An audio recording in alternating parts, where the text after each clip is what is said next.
Vamos retornar aqui ao mapa conceitual do método científico do processo de pensamento, onde a gente estava apresentando como é que vai funcionar, né? É uma explicação meio que de uma forma lógica aí. Então, toda tese, toda observação, ela vai ser e pode ser questionada. Esse questionamento a gente vai chamar de antítese, que são as perguntas feitas para busca de não negar, mas sim compreender sobre essa tese. Essas antíteses elas vão nos produzir hipóteses, e essas hipóteses elas vão ser testáveis a partir de experimentação e de observação. Esse desenho pode ser controlado ou não. Nós podemos ter grupos, ou análise, ou questionários, ou aplicação de testes. Isso vai depender de vários processos de metodologia que vocês vão aprender e vocês vão testar isso bastante. E todas essas observações elas vão apresentar um resultado. Esse resultado, seja aceito ou não, seja na sua hipótese você querendo comprovar ou não, elas vão se tornar sínteses. Esses resultados eles vão ser síntese, que são as previsões, né, que vão ser comparadas, que permitem atestar essas hipóteses. Essas previsões vão se tornar uma nova tese, uma nova observação. O processo de pensamento científico, ele sempre vai iniciar disso. E para que isso aconteça, nós precisamos, que a gente sempre traz e está se discutindo, fazer a abstração da realidade, que é distanciar-se daquela tese, daquele fato, para entender as partes que compõem o todo. Então, nós vamos partir sempre desse pressuposto de discussão dentro desse método científico. E aí eu trouxe alguns fatos para que a gente pudesse conversar, que a gente pudesse entender maior com exemplos. O primeiro, nós vamos estar discutindo aqui, é sobre o surgimento do homem, que é uma das perguntas maiores que existe ao longo dos tempos, que é entender como é que o homem surgiu, né? Nós temos algumas teorias dessa formação do homem, da formação da Terra, seja lá com pensamento teológico, seja com pensamento filosófico, ou com pensamento científico, né? Então, o surgimento desse homem, do Homo sapiens, que é o ser humano, nessa nossa origem, ela tem, né, o surgimento onde hoje é localizada a região oriental da África, há cerca de 100 mil anos. E é uma das possíveis evoluções de primatas. Então, nossa espécie é uma espécie como alguns outros animais, dentro do cenário da evolução de Darwin, da evolução biológica, nós éramos um dos primatas que tivemos e chegamos nesse processo, né, de evolução humana para um ser mais inteligente. E aí, esse ser vai dentro das discussões do passar do tempo, forma as sociedades, como a gente vê, e vocês já viram lá na história da educação física, um pouco sobre como isso aconteceu. Dentro dessas sociedades, vem a produção inicial do conhecimento religioso, como a gente viu, no período medieval, né? Lá no período das trevas, nós acreditávamos em diversos tipos de deuses, e aí vem o conhecimento filosóficos para se discutir e trazer essas concepções de mundo maior, principalmente nas grandes e primeiras civilizações, né? A filosofia vem para trazer não mais os filósofos da natureza, né? Não se discutir mais sobre como é que a natureza, e sim como é que o homem ele lidar. E aí vem no século, na Idade Média, essa quebra do conhecimento da fé e da razão para o conhecimento científico. Mas todo esse tipo de conhecimento da biologia, ele tem uma negação desses essencialistas de negar todo esse fato. Mas o que é que tem a ver essa teoria da evolução dos seres humanos, né? Hoje a gente está aprendendo e se discute muito, como vocês estão estudando, a fisiologia, que são fatos e dados mais biologicamente comprovados, tecnicamente construídos, para que a gente possa apenas absorver e reproduzi-los. Esse conhecimento que a gente tem de entender, será mesmo que a gente veio da Pangeia e tinha apenas um continente e nós fomos origem? Como é que isso lhe deu? Lhe deu-se a partir de dúvidas. Será se realmente nós somos um ancestral maior de um outro animal? Como é que isso lidar-se, né? Aqui milhares e milhares de anos. Será se já existiu gente na Terra há tanto tempo assim, né? Será se antes desses 2.000 anos, 2020 anos, que é a contagem que a gente está atual do calendário, depois de Cristo, e antes disso, será se existia tantos ancestrais? E como eram esses ancestrais? Como é que eles viviam? Todas essas questões, elas se discutem dentro desses pontos da ciência, né? Para que a gente entenda o que é um fato científico dessa observação mais empírica, nós temos esse slide aqui, e é um slide muito legal, que vocês podem registrar, podem guardar, que ele tem algumas questões futuras de prova para vocês. Que é um slide onde ele coloca a ciência e o senso comum do mesmo lado, né? Ele vem trazer essa abordagem em que os dois eles são expressão da mesma necessidade básica. Qual é a necessidade tanto do senso comum quanto da ciência? Ele vai dizer que ela é a busca por a compreensão do mundo e a fim de melhorar e sobreviver. Tanto a ciência como o senso comum, eles vão nessa busca de observar os fatos e entender tudo ao nosso redor. E quando eu busco entender tudo, né, duvidar de tudo e entender tudo, é para que eu possa reter o que é de bom e excluir o que é de ruim, né? O René Descartes quem falou isso, né? Duvida de tudo. Então, esse duvidar de tudo pela ciência e pelo senso comum, ele pode ser essa reflexão de tentar reter as coisas boas. Por um lado, né, enquanto saber comum observado de um fato a partir de um conjunto de dados, né, sensíveis à nossa percepção imediata de pessoa efêmera do mundo, né, o fato científico ele é um fato abstrato e isolado do conjunto que se encontra.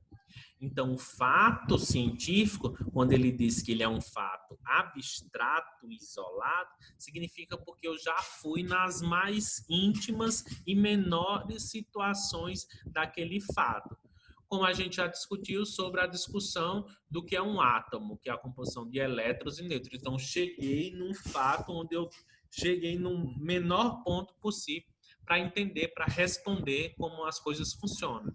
Para depois eu fazer a generalização, onde eu posso hoje generalizar que tudo que a gente vê e toca é feito de átomos, de uma composição de diversos elétrons e nêutrons que compõem, né, toda a matéria que a gente pode tocar.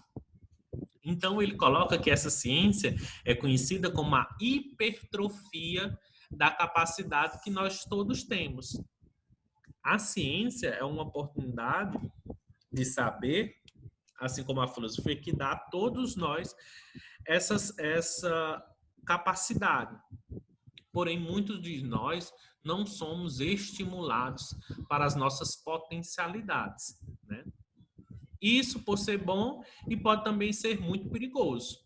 Quando a gente usa e tem esse controle do aprofundamento da capacidade, né, tanto em menor visão e extensão, que é o que a gente discutiu na visão de piscina e poço. Então, quando você tem uma discussão de poço, uma visão de poço muito grande, você consegue controlar muitas pequenas especialidades.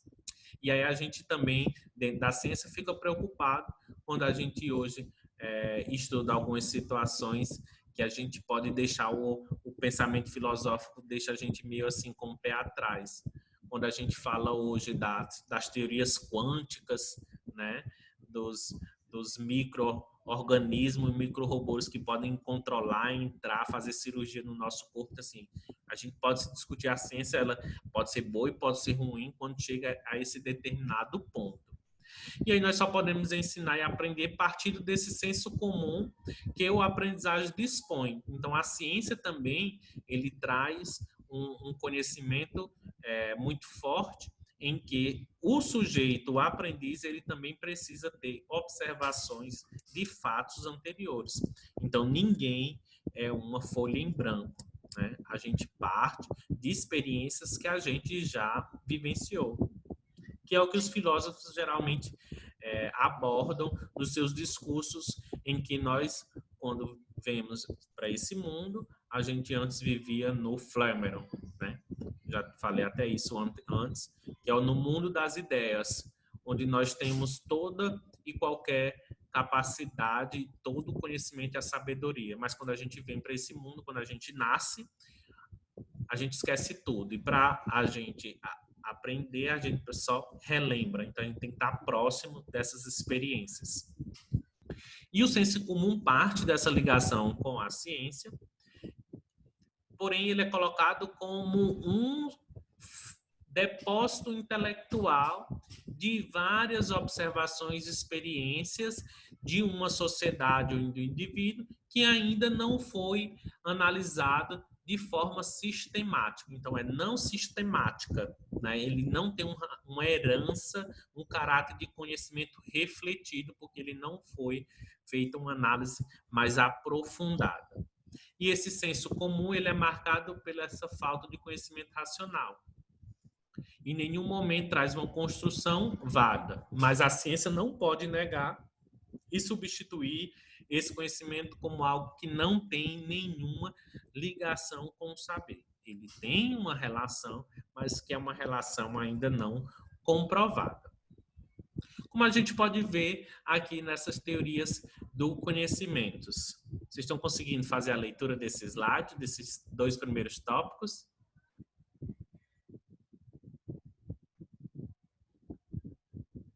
Estão com dúvida, dificuldade de fazer a leitura? Na aula de inglês eu faltei. Faltou na aula de inglês? Faltei, com certeza. Eu trouxe isso aqui para a gente começar a observar e fazer esse tipo de análise, né? Tá em inglês meio proposicional, né? Para a gente saber que todo conhecimento ele pode vir de diversas formas. Então, assim, a própria linguagem ela é discutida de como é que surgiu a linguagem. Por que que existe uma outra língua, existem outras letras e eu não consigo, muitas vezes, decifrar, decodificar. Mas outras pessoas têm essa oportunidade, né? Então, quando a gente coloca aqui todo conhecimento, há uma oportunidade de saber, mas isso por conta de falta de experiências ou de aproximações com esse fato. Então, assim, aprender uma nova língua, muitas pessoas acham que não tem capacidade. Porém, nós não tivemos aproximação ou experiências com essa observação. Ou tivemos esse tipo de experiência, mas não foi exitosas, porque nós analisamos e pegamos apenas uma hipótese. Então, tem gente que aprende assistindo filme, tem gente que aprende conversando com outras pessoas, tem gente que aprende mais fácil lendo, né? Então, acontece muito isso. Mas também existe uma resposta do porquê que existem diversas línguas, utilizando outro pensamento, que é o pensamento religioso. Quem aqui que está assistindo a aula pode me explicar como foi que surgiu essa quantidade de línguas, mas eu quero uma resposta do pensamento religioso.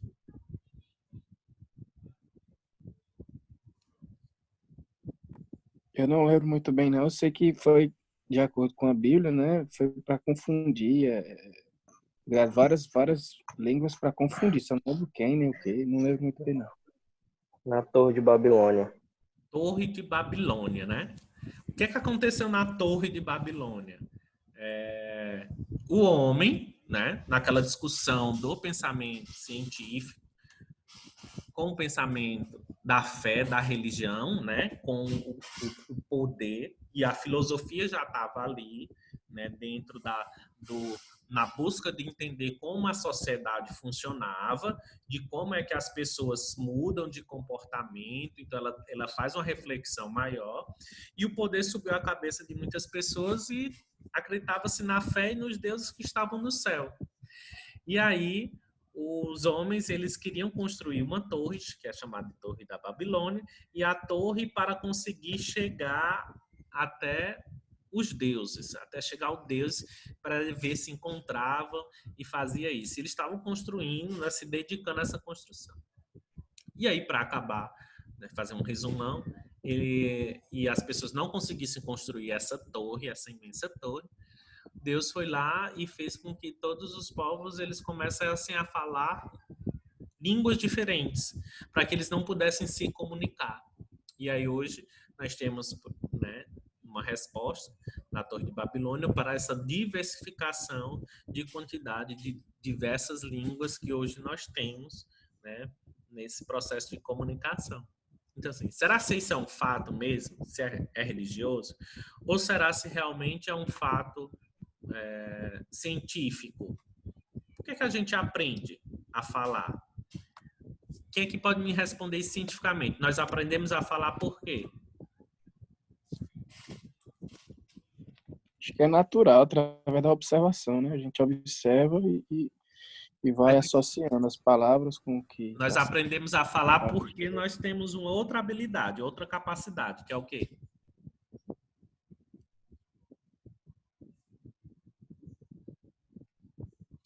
Eu não estou vendo vocês, mas eu estou ouvindo. Então, eu só consigo falar porque eu sei também ouvir. Eu tenho essa capacidade. Então, quando a gente até depois lá na deficiência, vocês vão aprender isso, né? A pessoa que é muda, né? Que o pessoal fala, né? Que é mudo, que não fala. É surda. Né? É porque ela não escuta, né? Se ela escutasse, ela poderia ter essa oportunidade da fala, né? Uhum. Então, assim, a gente acaba, né, aprendendo a falar porque a gente, né, tem uma outra habilidade, que é a habilidade da escuta. E a gente só vai escutar o que realmente está próximo. Então, pelas experiências que a gente vivenciou, que é esse tipo de fala, as pessoas que a gente estava ao redor, a gente acabou aprendendo a essa língua quando a gente nasce. E aqui eu trouxe algumas teorias para a gente entender como é que o homem surgiu, para a gente passar. Na primeira aí, onde vocês podem ver, nós tínhamos um grande Deus, e esse Deus fez a criação do homem, né? E o Senhor criou o homem, e depois o grande Deus fez com que esse homem ele dormisse e retirou uma costela para que ele criasse, né, a mulher. Essa aqui é a teoria que a gente chama do criacionismo, que é uma teoria, a gente vai depois entender a diferença, acho que eu já passei isso para vocês, a diferença de teoria e de lei, né?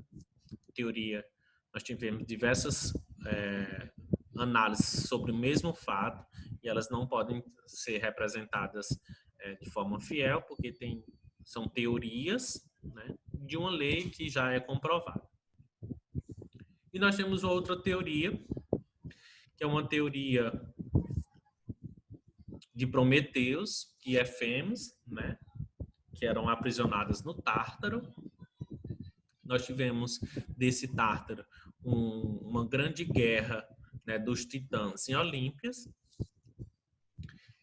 Ele fez o homem da terra, Prometeus, e Atenas, ela suspirou vidas em suas narinas. Então, aqui nós temos uma teoria até próxima com a relação do criacionismo, onde o homem também foi feito do barro, né? Do pó, ele foi moldado. Nós temos essa teoria aqui, que são dos deuses, né? De outros deuses que existem ao torno do mundo, da criação do homem. E aqui nós temos uma teoria que eu não trouxe a do Big Bang, mas trouxe uma próxima a vocês, para que a gente entenda como é que essa fisiologia, como é que isso pode acontecer, que é a bomba de sódio e potássio, que vão gerar os ATPs nas membranas celulares, que vão ser usados como energia na quebra de ATP, que transportam os íons contra as diferenças potenciais de elétron, e isso acontece em meio ao processo de contração muscular, em que a quitina se contrai na cabeça da miosina para que o músculo, né, faça a contração muscular. Vocês vão aprender isso lá na fisiologia depois. Mas a gente fica se perguntando como é que as pessoas chegaram a descobrir a essas histórias. Como foi que isso surgiu? Como é que esses fatos eles acontecem? Como é que uma pessoa chega e pode inventar isso? Acho que cultura, né, professor? E Passado, né? De tempos em todo tempos. mundo acredita nisso, né? É. Mas aí, com o passar dos tempos, vão se construindo novas ideias, novas teorias, novos pensamentos. Pois é, e é o que o autor aqui coloca no final. A abordagem científica ajudou a destruir a ideia de uma verdade intangível e eterna. A ciência em si, ela não é algo ruim, porque ela consegue fazer essa comprovação. Antes a gente achava que quando estava trovejando, quando chovia, ou quando tinha um vendaval, um Deus estava lá com raiva porque você não tinha feito as suas oferendas ou ofertas. E hoje a gente sabe que isso são respostas da natureza que acontecem, né, por outros motivos. Hoje a gente sabe, quando a gente adoece por algum determinado motivo, e a gente sabe agora como reverter essa situação. Então, a ciência também traz esses fatos. Por um outro lado, ela também pode prejudicar. E tudo isso que aconteceu nesses dois exemplos que eu dei, tanto do método criacionista quanto do método da evolução, todos eles são feitos a partir da observação e da experimentação. São os pontos-chave do pensamento científico. Experimentação e observação, onde todos vão precisar fazer essas análises para se questionar a tese para a geração das antíteses, onde vai criar as hipóteses, para as hipóteses serem testadas, observadas. Vai ter, sim, dentro dessas hipóteses, alguns limites e ajustes, que tudo precisa ser ajustado, que vai gerar essa nova síntese. Pois nenhuma experimentação, por mais intensa e precisa que seja, pode provar minhas ideias. Um único experimento, todavia, pode demonstrar que eu estou errado. Quem falou isso foi Einstein. E ele coloca que a gente tem que tomar cuidado nos nossos processos, principalmente como ele coloca aqui no slide anterior, o conhecimento de observação e a filosofia nas experimentações, nessa relação lógicas, de buscar entender e compreender, porque se eu fizer apenas uma observação de um fato e eu não fizer outras análises, tiver outras experiências, e eu disser que esse fato ou essa observação é uma negação inegável, é que ele não funciona, que é errado, que não é aceitável, eu estou apenas, né, demonstrando que está errado. E não que as ideias podem ser provadas. Então, por isso a importância da filosofia para analisar todos esses fatos. Pois se eu chegar para você e disser que a contração muscular ela só acontece de forma voluntária, eu não posso dizer que o nosso intestino ele funciona sozinho. Ninguém controla nosso intestino. Nosso coração, ninguém controla. o nosso coração. E eles são músculos, não são? Vocês viram lá no Flórida. Não é um músculo? É um Agem de forma involuntária, né? mas de forma involuntária, não é? Mas existem outros também, composição de músculo, que eles funcionam. E aí, se eu não me perguntar, e se eu disser isso, que todo músculo ele pode ser de forma voluntária e involuntária, eu não vou conseguir representar isso que eu quero que você mostre. Que apenas uma observação e um experimento, ele não vai me apresentar a minha ideia total.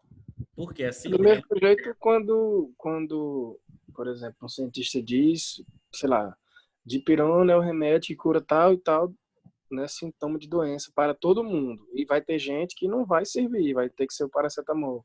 Sim. Né? Tem que respeitar as individualidades biológicas, cada um isso.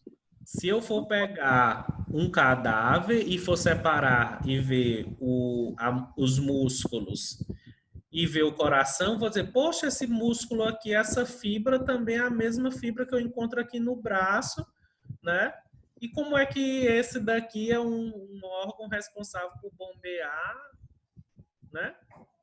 O sangue e ele acontece de forma voluntária. Como é que isso lidar? Se eu não me questionar e se eu ver um músculo e achar que todo músculo funciona da mesma forma, eu não vou estar conseguindo apresentar a minha ideia geral. Eu só vou estar vendo uma única observação.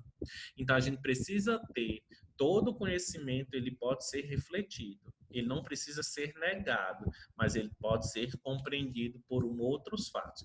E quem vai nos auxiliar a fazer isso são as antíteses geradas pelos questionamentos que a filosofia faz com que a gente reflita mais. No final do curso, vocês vão ter que apresentar um trabalho chamado TCC, que é trabalho de conclusão de curso. Nesse trabalho de conclusão de curso, vocês vão apresentar os resultados de um estudo que vocês fizeram por meio de observação, de fatos, de experimentos, de intervenção para determinadas hipóteses de uma questão que vocês buscam entender e compreender melhor. Não é isso? Então, nós estamos aqui, dentro desse processo de construção do pensamento científico, iniciando essa busca de entendimento dos fatos. Já chegou outro anúncio aqui dizendo que minha aula vai já acabar. Para que, quando nós formos pensar nos nossos métodos de pesquisa, nós não esquecermos de que estaremos trabalhando com o corpo. Todo mundo vai estar trabalhando com o corpo de alguma forma. Seja o corpo seu, o corpo de outra pessoa. Porém, esse corpo, ele não vai ser feito apenas de conhecimento científico. Ele também é feito de conhecimento filosófico, ele é feito também de conhecimento empírico e é feito também de conhecimento teológico, religioso. Porque nós estamos falando de um sujeito. E um sujeito ele é feito de várias partes. E para eu entender essas partes, eu tenho que me distanciar para entender o todo. Que hoje é o nosso maior problema na nossa área. Da gente não conseguir entender o todo e sim apenas apresentar partes desse todo, como se a gente não fosse uma união de vários aspectos, não só uma união de vários sistemas, de várias questões biológicas. A gente viu na aula passada sobre o corpo biológico, o corpo social, né? O processo científico ele também vai permear por esses pontos. Ele vai se discutir dentro dessas relações de poder que a gente vai ter. Como está faltando alguns minutinhos, eu vou deixar perguntas para vocês.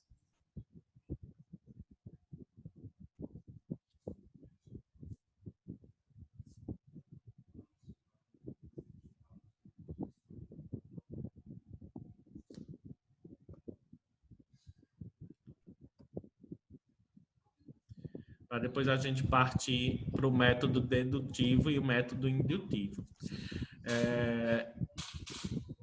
Tem alguma pergunta? Não? Eu vou parar aqui a gravação, então, agradecendo a participação de vocês, né, para que a nossa aula possa ser finalizada e gravada.